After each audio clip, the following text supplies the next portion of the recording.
from sitting, hamstrings get tight. Well, now we got these little this calf muscle, big calf muscle. It's called the gastrocnemius, okay?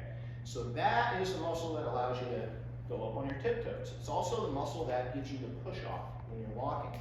So when I tore my Achilles tendon, my gastrocnemius wasn't working anymore because there was nothing attaching it to the bone, which is why the surgeon had to bring that together and sew it so I could walk normally.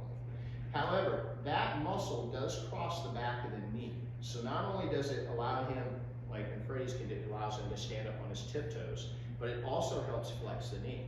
So when we sit, that muscle shortened too. So our calf muscle shortened, our hamstring shortens, and our hip flexors shorten. Okay? They're like rubber bands. You know, if you take a rubber band and you just let it sit in a shortened position, it's going to stay tight. If I take that rubber band, you know, and I stretch it out and I play with that rubber band all day long, I mean, it lengthens. You know, eventually it loses this little bit of its elasticity. And although we don't want our muscles to lose their elasticity, we do want them to have that normal flexibility to allow for full motion. And there's